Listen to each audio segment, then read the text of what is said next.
Greetings, flesh wound horror freaks, and welcome to a Troma Retrospective. I am Daniel Shine, complete with green, awesome font, and that is Predator Todd Loya. What's up? Bugs Red. Namaste. And Mike Kruger. What's up, you sick motherfuckers? Now we need it to be like, we need to utilize the green for a Reanimator show. I like this. I'm not going to argue. Let's do that. Needle in the corner. Yeah. We might have to get a special guest for that one.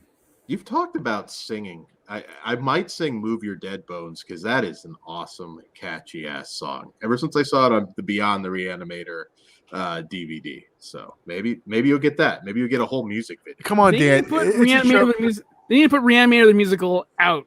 Like, it's amazing. Evil Dead as well. Yeah. Carrie. Well, Evil Dead's out there. Evil Dead's out there pretty easily to find. Yeah, but we should be talking about Poultrygeist or Toxic Avenger, the musical on the Troma show. Those are two of my favorite Troma movies right there. There you go. Poultrygeist might be my favorite. And well, I guess love Poultrygeist. I guess it's not recent now, but don't spoil it. We'll probably talk about that later on. All right, yes. So tonight, though, we do have, I think, two heavy hitters, and we'll kick it off with Redneck Zombies from 1989 and director Pericles Lunis, which this one, a barrel of radioactive waste is lost out in the woods. Some demented rednecks find it and use it as part of their still. Everybody who drinks the liquor they produced turns into zombies. That is what happens. All right, so this was always kind of billed as the first shot on video film that got like wide international distribution.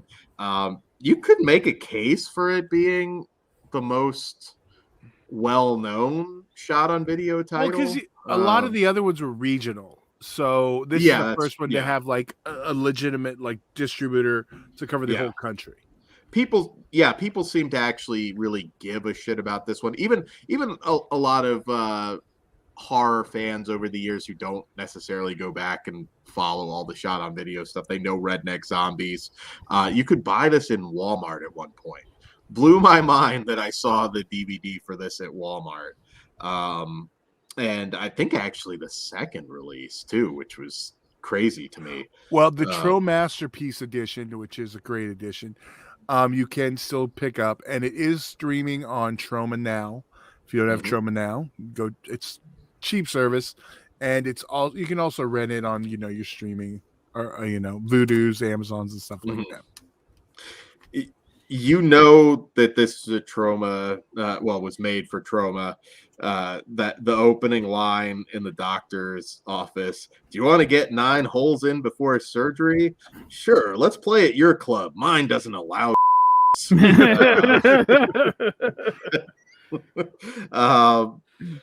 A lot. This one's pretty funny. I've revisited. I mean, is it great? No. Is there there's not a whole lot of SOV titles that are, but this one is humorous.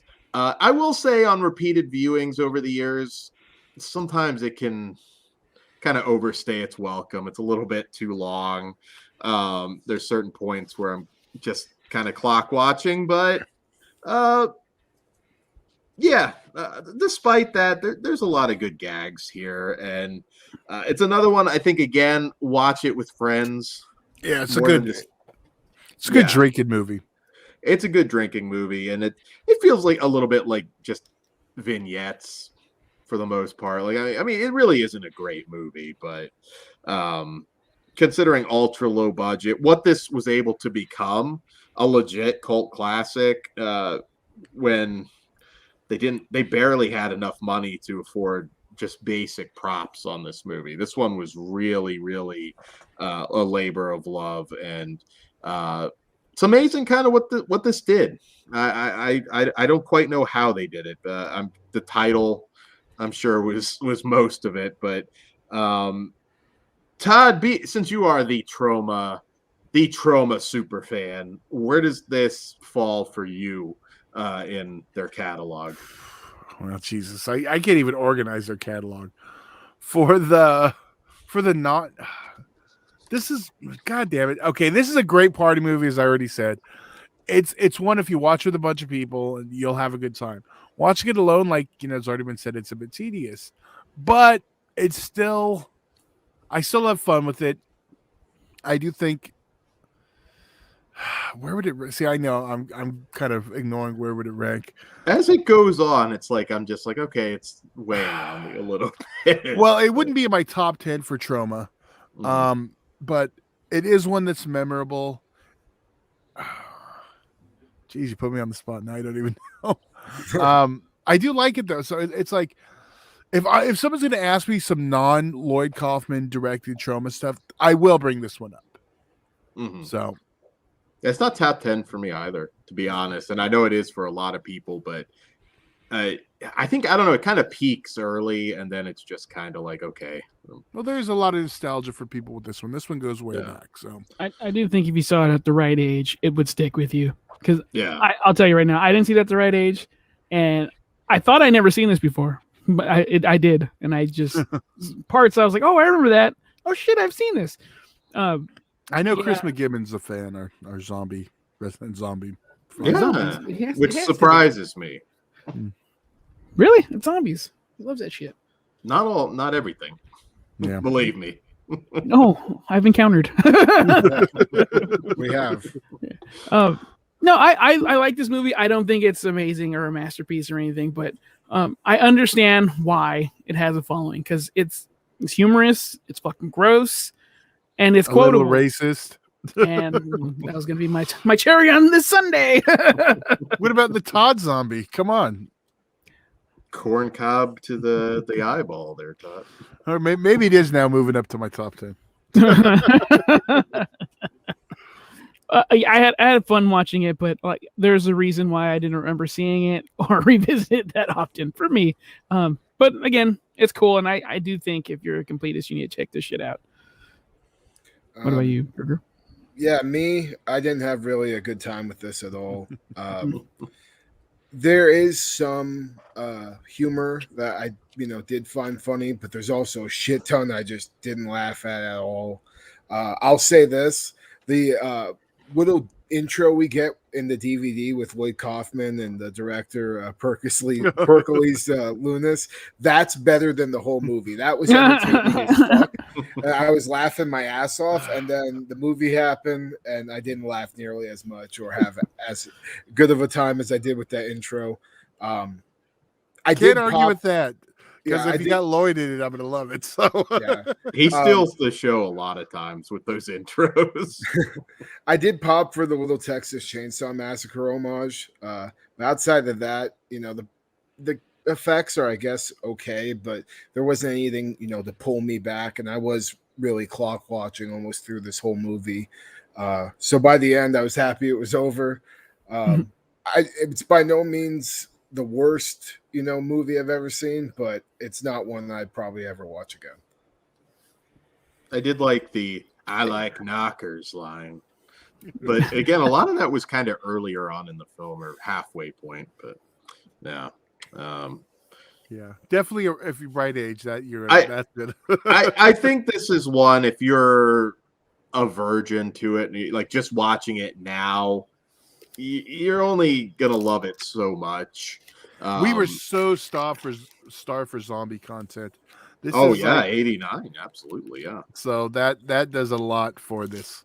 Yeah, there's some shitty 90s zombie movies that get a lot of love because we were very starved. I agree, and I think again, there is charm, but that doesn't make it a classic movie, and this is in no way a classic movie. It's 100% an SOV film. That would have been regional if Troma hadn't picked it up.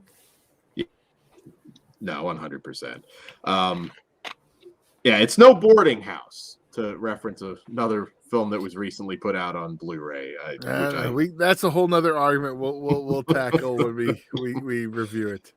But yeah, I will say that some of the music was funny too. I'm a blue dick redneck zombie without you. But again, like all the highlights for me are. And you said you couldn't sing. This guy. Right. I didn't sing He there. can sing when it comes to rednecks. Oh, there you go. Get your jug. I'll get a jug and some chew. So all right, well, let's go ahead and That's Kruger's gimmick. rate right. this one. I'm a 2.5.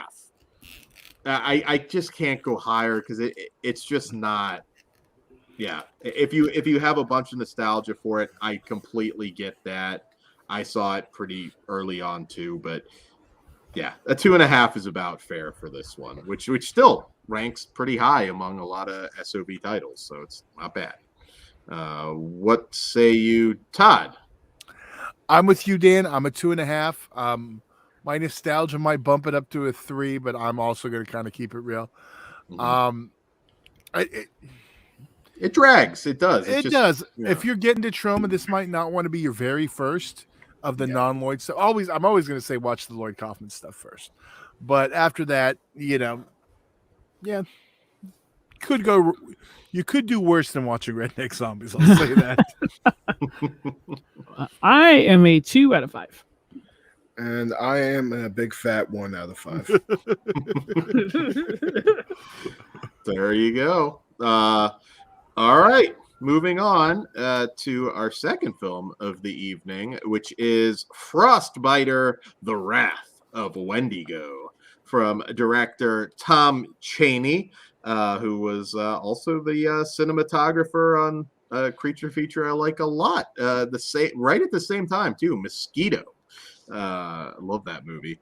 And this is a Michigan-based film that follows a duo of gun-happy redneck hunters who stupidly break a sacred circle in a hunting spree, which releases the deadly Wendigo. The Wendigo kills many of the hunters gruesomely, leaving the chosen woman and a gun-toting idiot to destroy the deadly beast. So this one I actually am a fan of.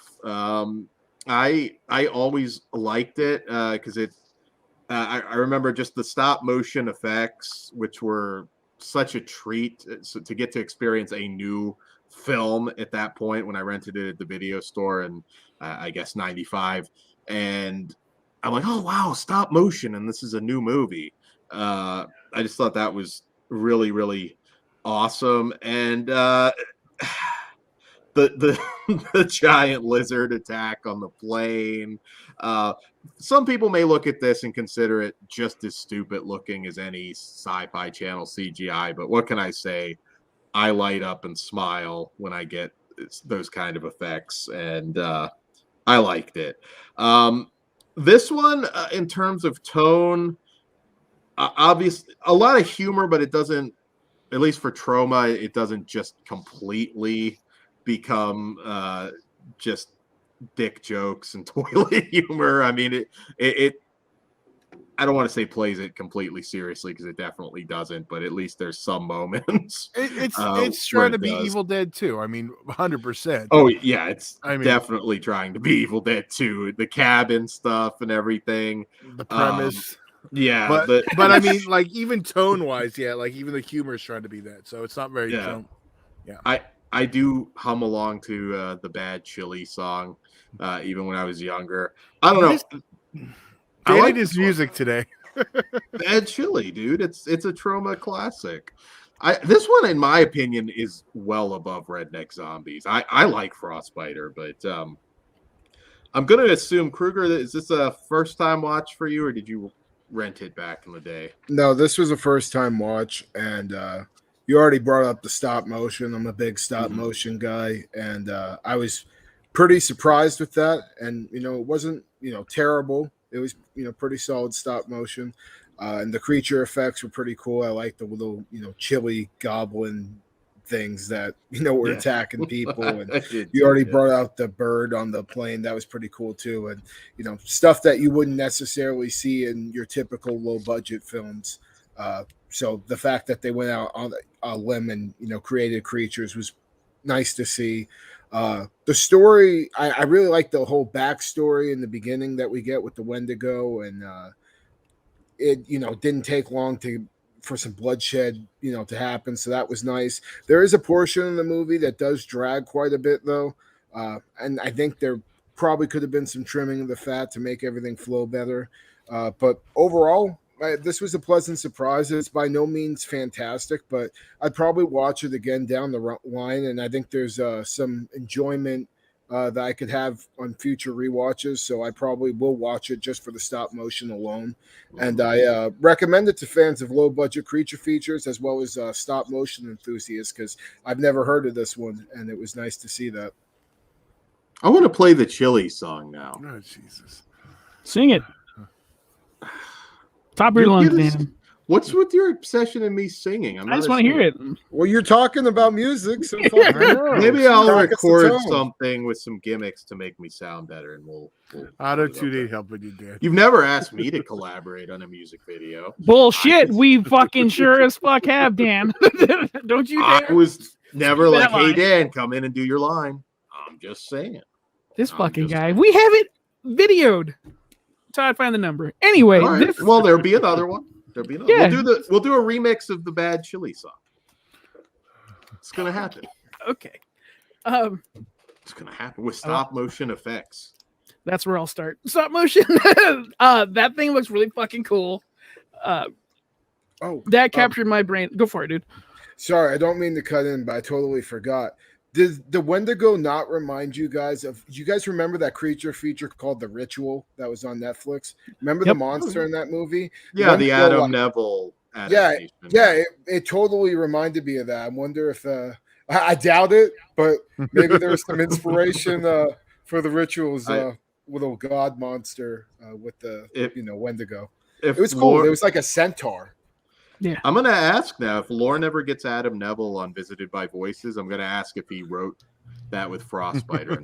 Like, be real probably with us. You saw Frostbiter, right? He's gonna have an awkward pause, and Adam Neville's gonna start singing the Bad Chili song with me. And there you go.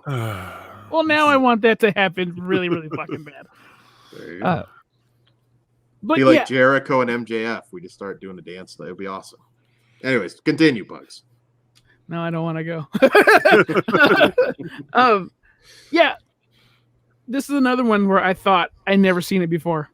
So I don't know what the hell's going on here. In my little kid brain, I guess I saw a bunch of shit and didn't fucking retain it because the Wendigo, whatever the fuck, however you pronounce it. I love that image, and I remember watching that with Prancer now because I was like, I got them confused. So this is why this is what reminded me, because I'm like, where the fuck is like the skeleton? He doesn't look as scary as the last time I saw this stupid movie. I mix it up with Prancer.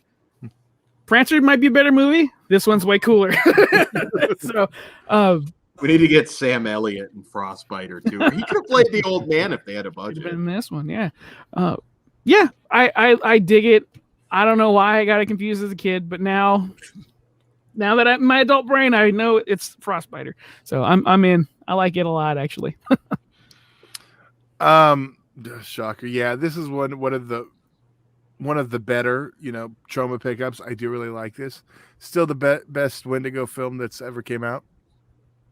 I see. Antlers. That's why I was setting it up. You got Antlers. You also got Larry Fessenden's Wendigo. I was just setting it up. See who got mad. But different. This is different kinds of what they didn't have the chili song. Pet Cemetery remake.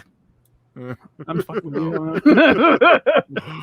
Yeah, this one is fun. I mean, it is very Evil Dead, but you have the cool stop motion. We get Henrietta, basically. Yeah, it is. And, it's funny because I had someone argue with me for years. There was an Evil Dead 4 and it was this movie. I was like, no, you're thinking of Wendigo. No. Okay, here it is. Oh, okay. You're right. Yeah, no shit. It's Troma. Come on. Yeah, this is one I could without. It's a good time for if you want to watch it in the winter. Around Christmas time, you got the whole snow setting. So kind of think Evil Dead in the snow. So, well, again, I think it could work under Evil Dead 4, man. That's good branding. It's still a lot of people will still find it goofy, but in terms of that Troma feel, this one I think is great. I just have a lot of fun watching it, and it's my kind of B movie. Yeah, I don't know why it doesn't get more love. Well, let's go ahead and rate this one. For me, I think this is a great B movie. It just makes me smile, makes me laugh. I mean, I could apply the same thing I said about Redneck Zombies. You're seeing it now for the first time. I don't know I don't think you'll necessarily fall where I do, and because of the nostalgia. I do feel like if you've never watched either of these movies, you're gonna like Frostbiter better, in my opinion. And I give this one 4 stars. I love it. Love it, love it, love it. All right. Well, I was tossed up between a 2.5 and a 3, but I think it was good enough to warrant 3 stars. Cool. Yeah. I am a 3.5 out of 5. I'm with Dan. I'm a 4. Right on. Cool. All right, guys. Do we have any, before we go anywhere and do our wrap up, do we have spoilers tonight? No. No, Okay. I don't think so. Not for. Yeah, there's Just yeah. not really like deep movie. Yeah, I just wanted to make sure. Yeah, we already talked about the creatures and Frostbiter. I'm good. All right, so hard sell us out of here. Yes, patreon.com/fleshwoundfeatures, fleshwoundfeatures.com, which has a link to our Teespring store, all that official Christmas cruelty merch and all that good stuff. Bloomhouse t-shirts. We're on Discord. Horror Cartel. What? Gilf as well. Ilf, not Gilf. Ilf. Although Uh-oh. We Dan's gotta have Betty Gilf White now. shirt. Oh, it's gonna happen. Maybe that she'll ride the red fire truck. Oh, I want that. Okay, save We it, need that save to it, Dan. Don't give her Uh, ideas out. All right. Horror Cartel Fleshwound Radio Facebook group, Fleshwound Radio on Twitter, all that good stuff. We've got shirts to make. There's monsters in the chili. Good night. I love you. Todd, Let's watch. Stay sick, motherfuckers. I'll see you in Disneyland.